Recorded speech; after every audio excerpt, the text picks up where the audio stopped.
Hello and welcome to the second edition of Beyond the Royal Headlines, a new monthly Zoom event. I'm Graham Smith and this is new and live, so apologies if there are any technical issues during the evening. Tonight I'm going to be talking to you about the King and the Constitution, looking beyond the failures of the monarchy and the royals and looking at how some parts of Britain's rotten constitution work and the role of the Crown and the head of state, and why, far from being the envy of the world, the UK's constitution leaves us dangerously exposed in an age of populism and extremism. Beyond the Royal Headlines will be 7 p.m. on the first Tuesday of every month. Next month, I'll be looking at accusations of corruption levelled against the royals and why the monarchy could not survive real scrutiny and an end to their obsessive secrecy. That's Beyond the Royal Headlines, Corruption and the Crown, 7 p.m. on Tuesday, February 4th. And don't forget to use the Q&A function, which you can find in your Zoom controls. Keep questions coming in and I'll get into a Q&A in about half an hour or so.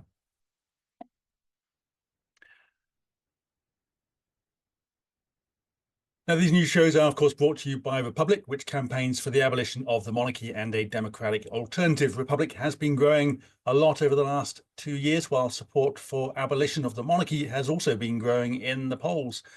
Now, Republicans have a lot of work to do to win, but we will win with your help. So check out the website at republic.org.uk. And if you haven't already, make sure to join, donate, get your merchandise and get involved. Now, rather than being some quaint relic, the Crown sits at the heart of Britain's constitution as the source of political and legal authority. As terminology is often used interchangeably, it's worth making a distinction between Crown, monarchy and monarch. It is the Crown that is the source of power, power exercised by government through the Privy Council and royal prerogative. Now, the monarch formally signs off on the use of that power, but only on the instruction of the Prime Minister or ministers, while the monarchy is the whole cast of royals and all the trappings that gives this arrangement an air of regal respectability. Now, when we answer the "it ain't broke" argument, we must look at the place of the Crown within our political system and the role it plays in concentrating power in the hands of the few at the expense of many. And you will see it is very definitely broke. Now, constitutional reformers who demand an elected upper house or electoral reform are often missing one of the main fault lines in our political system. We are still governed using the outdated toolkit of a monarchy, regardless of whether or not it is the king himself who wields power. The demand for a republic isn't just about the job of head of state. It is a demand for a better, more equitable democracy. Now, you may recognize this person on the screen now. You may have heard of Lord Hailsham, who in 1974 gave a speech in which he claimed that we live in an elective dictatorship. Now, Hailsham was a Conservative peer. His concern was about the far-reaching power of the government at the expense of Parliament and the people. He said quite clearly that rather than parliamentary sovereignty, government has become sovereign. Now, government today controls Parliament so much it has become commonplace to see Parliament's job as passing the government's legislation. But what is the point of Parliament, you might wonder, if all it does is agree to the government's laws? Now, this control over Parliament by government comes from a variety of places, including formal procedures, patronage, and certain political realities that might temper more independent-minded responses from MPs who sit behind the government bench. Now, a key part of that control that the government has comes from the royal prerogative, those ancient powers of the king now exercised by the Prime Minister. Then these royal prerogative powers give the government a great deal of authority, not just in deciding when to call elections, but also when to prorogue Parliament and therefore set the length of Parliament sessions. The prerogative also grants the government considerable power of patronage, the power to confer favour on others, including your own colleagues on the backbenches and in the government, well beyond the appointment of ministers and secretaries of state, including the opportunity to offer or withhold honours, peerages, and other sought-after appointments and titles. Now, all of these honours and positions are in the gift of the Prime Minister. Now, such patronage is a powerful tool for keeping people in line. The party whips, whose job it is to maintain discipline within the ranks of backbenchers, can easily suggest the awarding or withholding of some perk or another to have most people fall into line behind the leadership.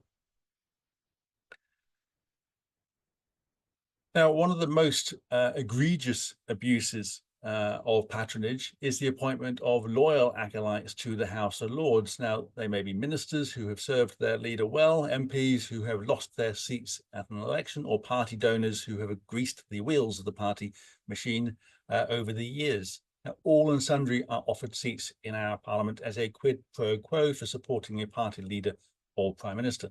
That we allow such corrupt practices to continue in the full light of day should be as shocking as any royal scandal. Now, all these roads lead back to the Prime Minister. The extent of their authority varies from one Prime Minister to the next because of different political realities and the size of their majority. But as the PM determines the shape, size, and membership of the cabinet, that power is usually considerable. There is an underlying contradiction between the theory that the Prime Minister, as chair of cabinet, is the first among equals, just one of many cabinet ministers, and the very real power they wield, to the extent that accusations of presidentialism are quite common. Yet presidents are usually far more constrained by their constitution than a Prime Minister might be. The British PM is, for example, far more powerful in domestic affairs than the US president. It would be more accurate to complain of King Keir than President Starmer. What president, after all, has a Privy Council? Now, the Privy Council is often talked about as a ceremonial body that has no real purpose, and you would have seen it at the time of Charles becoming king, confirming his accession. But in truth, it is a source of considerable executive authority. Its powers are substantial and wide-ranging, not least because they are poorly defined, little understood, and even less scrutinised. Now, it is through the Privy Council that ministers exercise these royal prerogative powers. Now, some prerogative powers are well known, such as the use of proclamations to dissolve Parliament at election time or declare war. Although even here there is uncertainty about the role of constitutional convention in limiting the government's power. Some commentators, for example, have suggested Tony Blair's decision to allow a Commons vote on military action in the Middle East, followed by David Cameron's vote on military action in Syria, sets a precedent for parliamentary approval. Now, the fact is that such precedents and conventions are only there so long as the Prime Minister wishes to follow them. The actual power of the Privy Council to declare war and to send troops into combat still remains very much alive. Now, the Privy Council is one of the oldest institutions in the country, and it is from its earliest iteration that a subset of councillors was split off to form the Common Council, the precursor to Parliament. But in a sense, though, it is not that old at all, because the Privy Council of the 17th century has long since been replaced by a modern successor. Through the evolution of our parliamentary system, the council has moved from a council of advisors to a monarch to a council of ministers that instructs the king. To suggest, as is often done, that today the Privy Council advises the monarch is a fiction that hides a very real modern constitutional reality, that government uses this ancient and archaic body to wield significant executive power. Now, the Privy Council is part and parcel of the monarchy, and it is not an ancient ceremonial body, but an annex of government used quietly and without proper scrutiny to make numerous decisions, many of which have the force of law. There is no clear limit to its powers, save for those powers prescribed elsewhere by statute. When in 2004, the House of Commons Public Administration Select Committee called on the government to identify the prerogative powers, the government provided two lists, one for domestic affairs and one for foreign affairs. Now, these included the power to make treaties, deploy armed forces, regulate the civil service, and grant honours. Yet the government added a note which in summary said, these are the powers we can identify now. There may be others we identify as and when the need arises. In other words, if there is no law to say a prerogative power does not exist, then it does. And that leaves a lot of room for the executive to use, use of lawmaking powers that circumvent Parliament through the Privy Council. Now, there's really no reason for the Privy Council. It is part and parcel of our constitutional monarchy. It survives simply because, like the monarchy, it serves the interests of the government at the expense of proper parliamentary scrutiny and democratic decision-making. Its survival is helped by its association with the monarch, as proposals to reform or scrap the council or its powers are met with accusations of an attack on the crown itself. It is, like the crown and the lords, a relic of feudal times when kings governed the country by whim.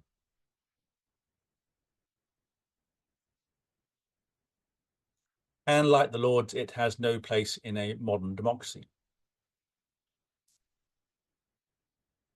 Now, there are many calls for constitutional reform, whether changing the electoral system, abolition of the lords, or greater devolution. But unless we grasp the central importance of the crown, such reforms will not deal with the root of the issue. And that's not to say other reforms aren't necessary. They are, but they should all be seen in the context of a broader ambition. Just as the crown is the centerpiece of our constitution, so it must be at the center of debates on reform. While the institution of monarchy should be abolished, for all the reasons we talk about in the course of the campaign, the task is more than replacing one head of state with another. It's about rebalancing power between government, parliament, and people.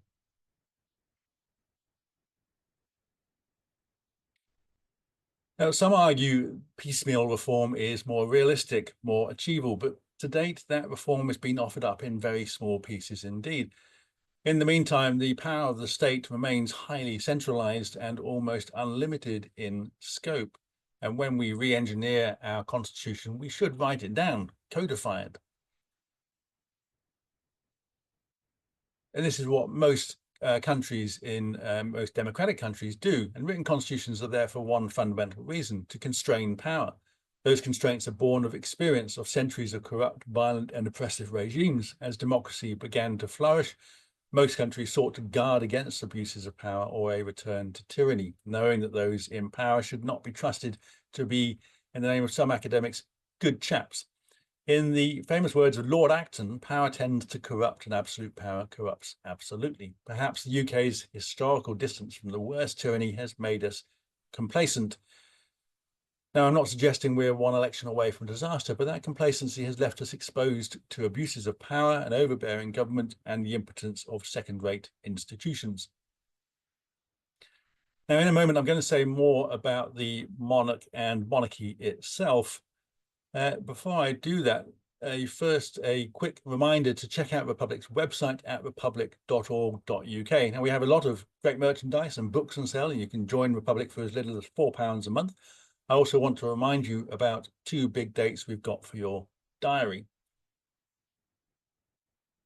So Republic Day is on May 10th and the Troop in the Colour protest is on June 14th. 2 dates for your diary. Opportunities to celebrate the cause, to champion democracy, enjoy a great day out, and on June 14th to protest directly outside Buckingham Palace when the royals come out on the balcony. These protests are an important part of Republic's strategy, disrupting the image of a nation of royalists. Now, I'll be talking more about the campaign and the progress Republic is making in emails and videos coming out soon. Make sure you're signed up for all our email updates and subscribe to Republic's YouTube channel. Links on the website. Now, the monarchy is a key part of the fantasy of Britain's ancient and noble constitution. It's seen as sitting above the political fray, a font of authority, honor, and wisdom. It is supposed to be, it is supposed to lend an air of dignity and historic inevitability to our flawed democratic system. The more substantial constitutional arguments for the monarchy, those put forward by the likes of Jacob Rees-Mogg, who I debated with a few years back, rest on this fiction. Now, the argument from people like Rees-Mogg is pretty simple. By formally retaining crown powers, the king offers some kind of defense against the ambitions or grandiosity of the politicians in parliament.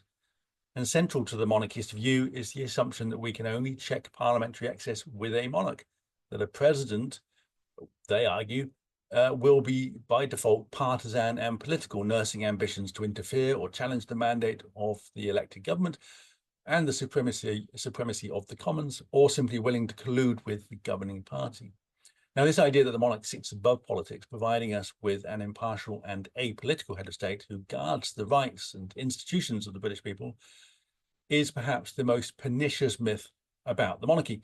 Not only is it untrue, but perpetuating this fiction serves only to protect the power of the government of the day to the detriment of Parliament and the British people. Now, what's curious about these claims from monarchists, the notion that the monarch stands above politics, but it can also guard our democracy, is how contradictory they are. On the one hand, the monarch is powerless, a figurehead, a unifier who cannot and will not act in a way contrary to the wishes of the government. But on the other hand, the royalists say the king holds the power to check the ambitions of politicians. So which is it? Can't be both. Power is not something you can put in a box and lock away. Someone has it or no one has it. Now, in the UK, power emanates from the Crown, and the Crown's power is arguably limitless, save for the powers explicitly removed from it or provided elsewhere by laws passed by Parliament. In recent years, there has from time to time been speculation and occasional calls that the Queen and later Charles might step in to resist the demands of the Prime Minister or resolve a constitutional deadlock. Now, the palace, however, has been at pains to stress that they would not in any way interfere, particularly in the days shortly after the 2010 election, when there was a hung parliament, and again during the election of 2015, when expectations of another hung parliament were high. Now, according to one report in 2010, Buckingham Palace was desperate to ensure that the Queen be seen to be thoroughly out of the fray, and that the priority for the golden triangle of advisors, which is the Cabinet Secretary, the Queen's Private Secretary, and the Prime Minister's Principal Private Secretary, their priority was to protect the Queen from political blowback during what can be a, quote, delicate moment for the monarch. Now, Peter Riddell, journalist, author, and constitutional authority, told The Guardian that one of the two principles guiding the Queen's role is that the Queen does not get involved. She is recipient of advice, but not an active participant, which begs the question why she needs to receive advice at all. The simple reason why she doesn't get involved is that, or why she didn't get involved and why Charles won't, is that the monarch is not prepared to jeopardize the monarchy. Pushing back against the government would be a major risk, even when there may be a constitutionally legitimate reason for doing so.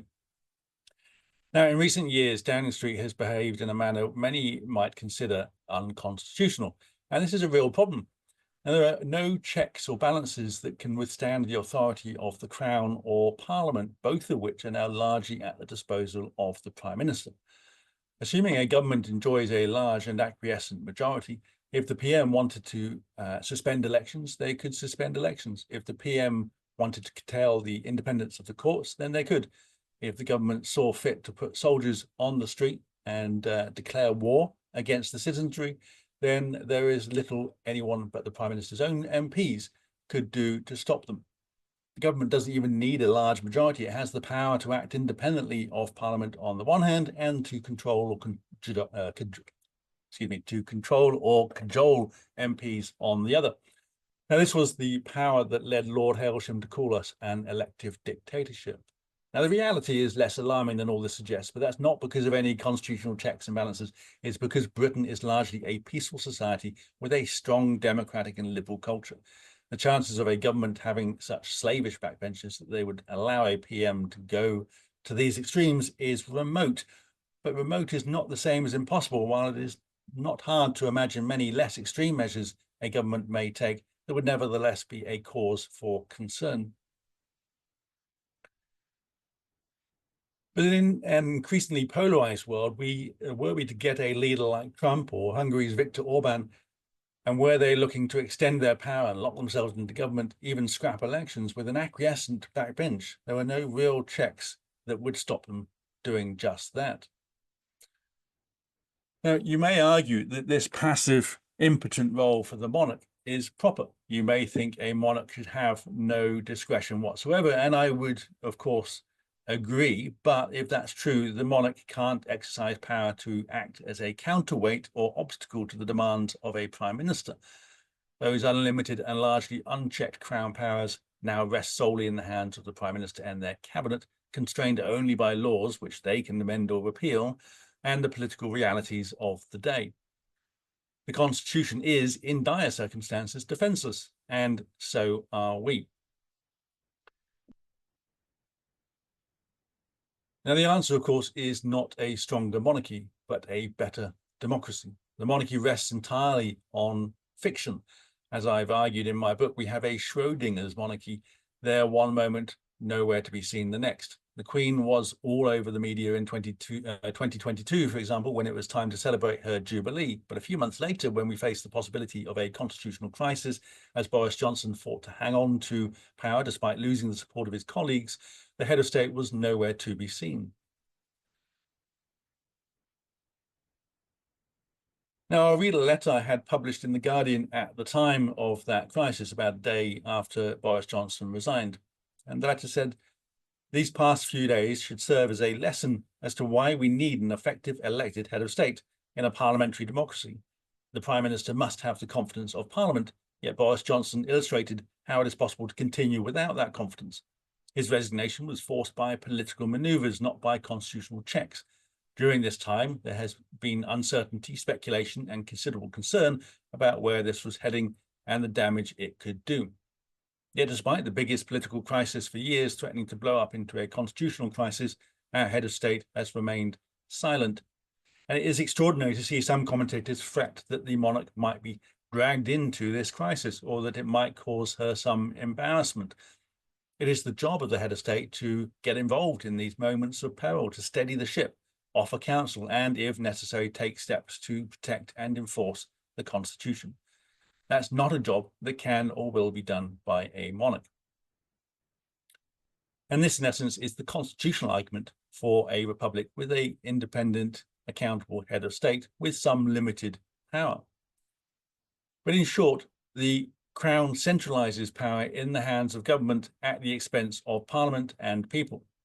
The monarch is a useless head of state that can play no serious role in our Constitution. And the monarchy, all the fluff and fanfare that surrounds Charles, helps protect this rotten Constitution that is desperately in need of reform.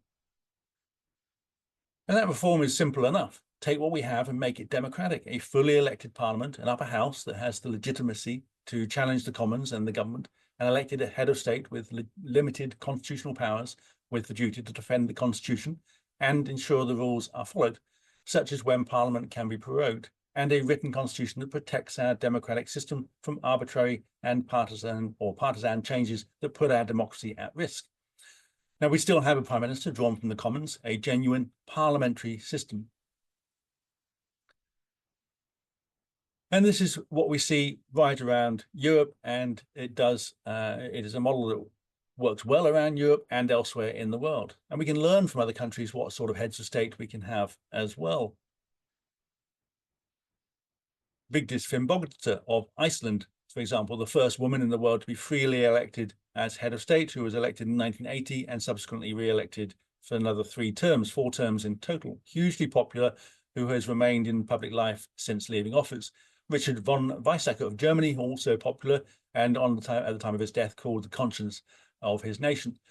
Mary Robinson of Ireland and her 2 successors, Mary McAleese and Michael D. Higgins, all good, inspiring and eloquent people who held limited power, but who could rise above party politics once in office and speak to and for their nations. And we will be spoiled for choice when the time comes, and we would have the chance to reshape our democracy to make it fairer and more equitable. It wouldn't solve all our problems, but it would make solving our problems easier and more democratic. Ridding ourselves of this rotten institution and this rotten system and becoming a republic would change the country for good.